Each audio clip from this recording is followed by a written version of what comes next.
الشوق يبقى في اغترابي ثقير في الحياة من الصحاب ومن يأمنك يا دنيا الدوام. Kita lanjutkan untuk kajian inti kita, yaitu masalah kesedihan yang dialami oleh Nabi kita Muhammad SAW. Tidak ada kesedihan yang dirasakan oleh Nabi SAW kecuali kesedihan ketika umatnya sudah jauh dari Al-Quran, Bapak Ibu. Mungkin kalau kita lihat secara pribadi kita, Pak Bungki, mungkin kalau kita sedih, wajar sedih ya. Kalau anak kita nggak naik kelas, anak kita mungkin tidak bisa diatur, atau kita sedih mungkin karena ekonomi sedang goncang, cupet ekonomi, sedang kondisi pas-pasan, atau mungkin usaha sedang bangkrut, ya, mungkin ada masalah keluarga, masalah usaha, atau masalah-masalah yang lain, mungkin kita sedih. Itu sedih dalam arti kan kita mikir pribadi kita, mikir keluarga kita ya. Tapi tidak berbeda jauh dengan Nabi Muhammad SAW, Nabi kita yang mulia. Beliau selalu mengalami kesedihan itu disebabkan karena apa, Pak Bu? Sedih karena memikirkan umatnya. Kalau kita sedih, biasanya yang kita pikirkan diri kita, keluarga kita, anak kita, istri kita, suami kita, atau bisnis kita.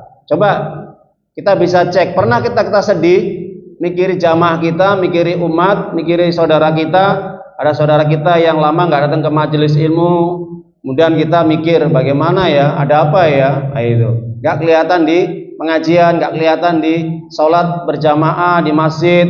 Pernah kita mikir, Pak Bu? Ya mungkin pernah, tapi jarang. Kenapa? Karena memang pada sifat manusia itu hakikatnya itu egois, hanya mikir kepentingan diri sendiri, nggak pernah mikir saudaranya atau orang lain. Itu wajar, Pak Bu. Karena memang kita manusia yang bukan nabi. Kalau nabi memang dibentuk oleh Allah, diciptakan oleh Allah, itu memang selalu dia memikirkan umatnya. Bahkan bukan hanya kerisauan atau kesedihan yang dialami oleh nabi, keluh kesah nabi di dunia, bahkan sampai nanti di akhirat, nabi saja, Pak Bu, ya nabi saja itu masih berpikir umatnya. Jangan sampai umatnya nanti masuk neraka. Bayangkan, Pak Bu. Luar biasa ya.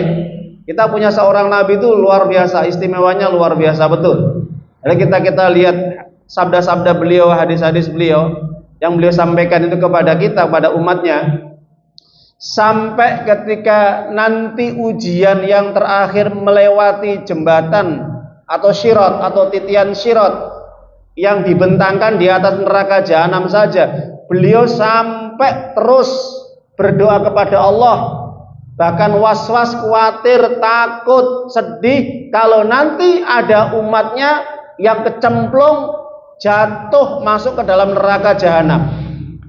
Itu Nabi, Pak Bu. Saya mikir umatnya, Pak Bu. Meskipun kadang-kadang dia sendiri juga kondisinya kekurangan. Pernah nggak Nabi itu rela nggak makan 2 hari, Pak Bu? Sampai perutnya kosong, diganjel dengan batu, Pak. Itu hanya gara-gara mikir umatnya, mikir penjenengan, mikir kulo, bukan mikir pribadinya. Nah, kadang-kadang kita ini disuruh kita menjalankan ibadah, menjalankan syariat aja, menjalankan perintah Allah, kadang-kadang berat.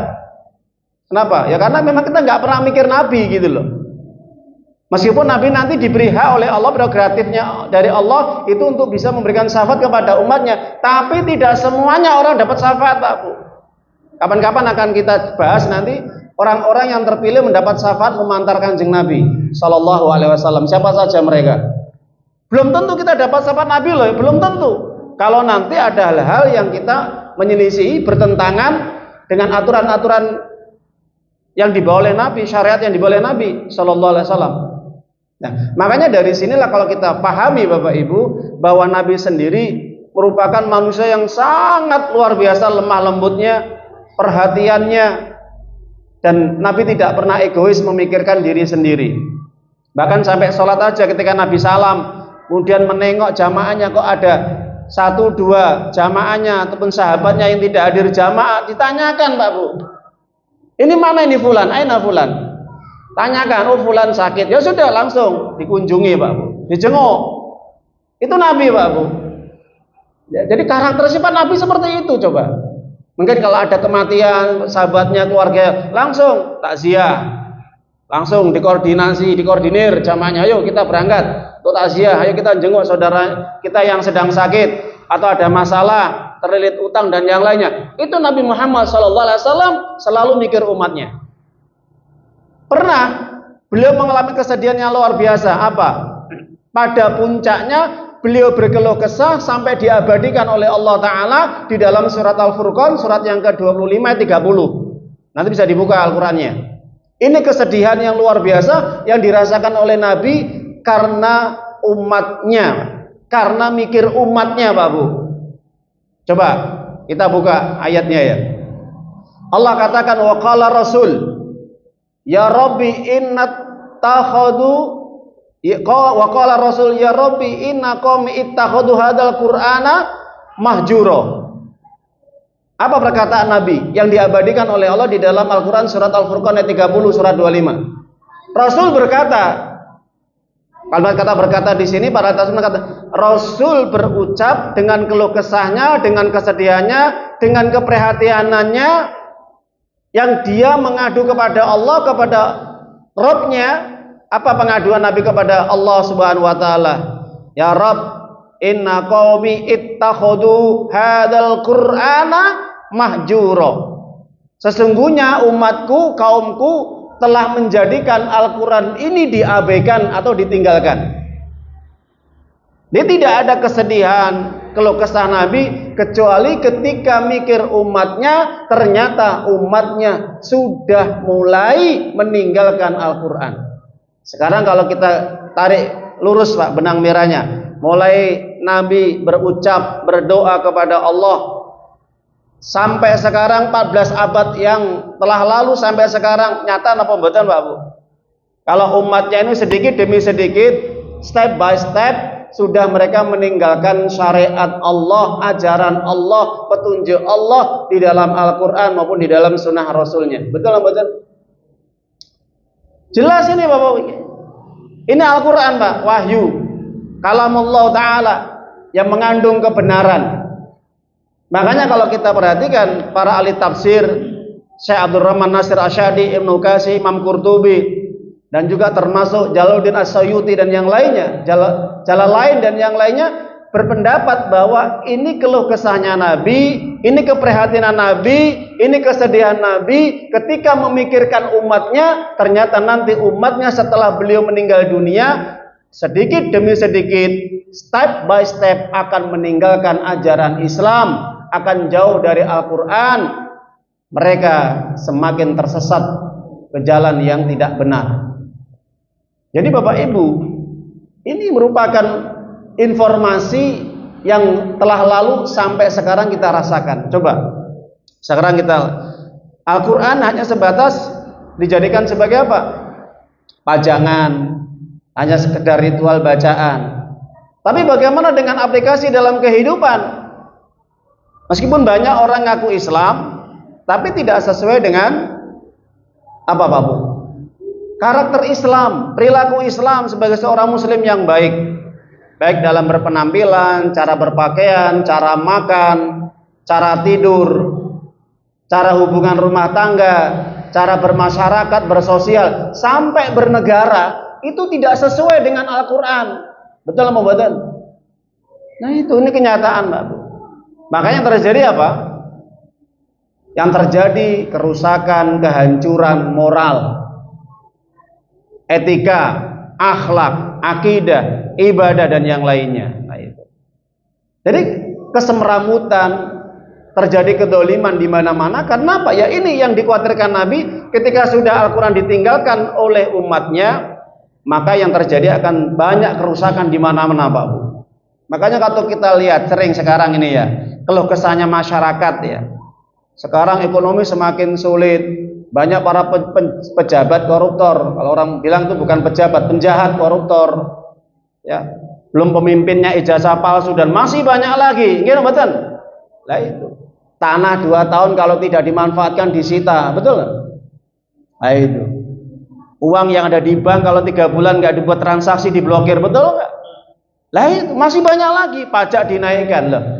Jadi kalau saya melihat, mengamati Mbak Bu, realita kehidupan sekarang ini yang dirasakan oleh banyak manusia, masyarakat, intinya satu, apa yang dikatakan oleh Nabi, yang dikeluh kesahkan oleh Nabi, bahwa ketika nanti umatnya sudah meninggalkan Al-Quran, tunggu kehancurannya, tunggu kerusakannya, tunggu kedolimannya di mana-mana. Nggih napa mboten? Jadi nggak usah kita ini bingung Pak. Intinya cuma satu, kembali kepada Al-Quran. Makanya timbulnya kerusakan, kedoliman, kesewenang-wenangan para pemimpin, pejabat, atau pemerintah dan yang lainnya. Kenapa? Karena mereka tidak kembali kepada Al-Quran.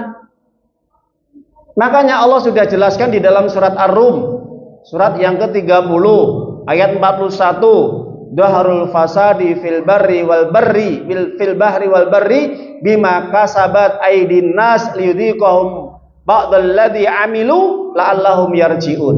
Nanti dibuka Al-Qur'annya surat Ar-Rum ayat 30, surat ke-30 ayat 41. Nah, ini kalau kita kembali kepada Al-Qur'an Pak Bu nggih.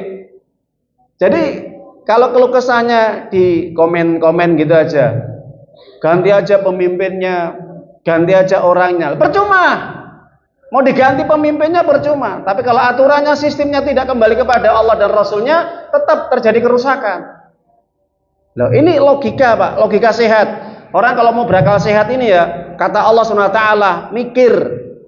Hidup di dunia itu Allah sudah bikin program aturan. Kalau program aturan Allah tidak dijalankan, yang terjadi kerusakan. Mungkin apa mboten? Nah, ini ayatnya.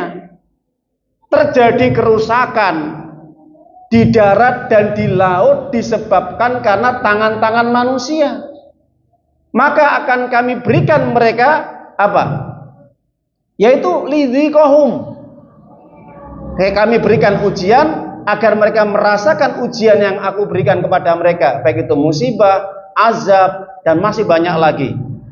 Nah, ini. Jadi ketimpangan-ketimpangan di tengah masyarakat kita rasakan hari ini Bapak Ibu. Kenapa? Karena mereka, kata Allah, sampai mereka yarji'un, kembali kepada Allah. Artinya kembali kepada Allah Pak, kembali kepada petunjuk Al-Quran. Nah, coba ini keluh kesahnya Nabi Pak Bu. Yang dikhawatirkan Nabi, kalau sudah umatnya ini meninggalkan Al-Quran, yang terjadi apa? Ya sudah, mereka akan merasakan sendiri akibatnya. Allah sudah memperingatkan jauh-jauh sebelumnya, hendaknya ketika manusia itu mau mengikuti Al-Quran, Al-Quran sebagai petunjuk hidupnya, yang mengatur hidupnya, itu tidak dijalankan, tidak diamalkan dalam kehidupan mereka, yang terjadi tunggu kehancurannya. Makanya nggak usah jenengan keluh kesah. Kenapa? Ya ini akibat tangan-tangan manusia. Apa tangan-tangan manusia itu Pak Bu? Dosa-dosa yang dilakukan oleh manusia, baik itu mereka kufur kepada Allah dan juga kufur kepada dirinya sendiri. Mereka menolak hukum Allah, mereka menolak petunjuk Allah, mereka tidak mau diatur sama aturan-aturan Allah di dalam ajaran Islam. Betul Pak? Ini realita loh ini. Masih banyak ayatnya kalau kita mau buka. Ayo, kita kalau mau berpikir secara sehat, gak usah pakai nafsu kita. Mau diganti orangnya, tapi kalau aturannya, sistemnya tidak kembali kepada Al-Quran dan Sunnah, maka yang terjadi apa? Kerusakan di mana-mana. Kurang lagi ayatnya. Dibuka surat Al-Mu'minun ayat 71, surat yang ke-23. Allah katakan, "Walawit taba'al haqqu ahwa'ahum la fasadatis samawati wal ardh wa man fihinna." Seandainya kebenaran itu mengikuti keinginan manusia, Pak Bu. Jadi Al-Quran itu melu manungso. Al-Quran itu mengikuti manusia, bukan manusia mengikuti Al-Quran. Maka yang terjadi apa? Kerusakan di laut, kerusakan di langit, dan kerusakan di muka bumi. Jadi rusaknya itu bukan di dunia saja, tapi penduduk langit merasakan efek daripada perbuatan manusia yang mereka berani melanggar aturan Allah, berani mereka menentang aturan Allah di dalam Al-Quran. Nah, jadi jelas ya. Jadi kalau kita rasakan hari ini terjadinya berbagai masalah yang dialami oleh manusia, jadi bukan mau disalahkan siapa, salahkan kita diri kita sendiri. Kenapa kita tidak kembali kepada Allah? Kenapa kita tidak memilih pemimpin yang taat kepada Allah, yang ahlu Quran? Kenapa kita tidak kembali kepada sistem yang Allah buat di dalam ajaran Islam, syariat Islam? Nah, itulah yang harus kita jadikan renungan. Jadi jangan saling menyalahkan. Salahkan diri kita sendiri dulu, baru nanti salahkan orang lain. Kalau kita sudah menyalahkan diri kita, oh iya, ternyata kita salah langkah, salah jalan. Selama ini hidup saya tidak sesuai dengan aturan Allah dan Rasul, ya sudah, kita bertobat kepada Allah Subhanahu wa taala. Maka dari sini pada intinya Nabi berkeluh kesah bahwa nanti umatnya di akhir zaman akan meninggalkan Al-Quran sedikit demi sedikit, sehingga sampai mereka meninggalkan hukum-hukumnya, aturan-aturannya, dan juga meninggalkan sholat yang mereka perintahkan. Itu nanti yang terakhir Bapak Ibu. Insyaallah akan kita lanjutkan ahad depan. Mudah-mudahan dari penjelasan ini bisa menambah ilmu kita, bahwa kita berbicara Al-Quran maka nanti akan berbicara tentang realita kehidupan di dunia ini. Mudah-mudahan bermanfaat apa yang kita kaji. Semoga ini bisa menambah ilmu kita, bisa menambah keimanan kita, dan semakin kita mendekat kepada Allah, bertobat kepada Allah atas segala dosa-dosa yang kita kerjakan. Mudah-mudahan Allah akan memperbaiki kehidupan kita dan memperbaiki dalam kehidupan di tengah masyarakat kita. Wallahu a'lam bishawab. Pada akhirnya kita akhiri dengan bacaan hamdalah. Alhamdulillahirabbil alamin. Subhanaka Allahumma wa bihamdika asyhadu an la ilaha illa anta astaghfiruka wa atubu ilaik. Assalamualaikum warahmatullahi wabarakatuh. Ayyuhalladzina amanu ittaqullaha haqqa tuqatih wa la tamutunna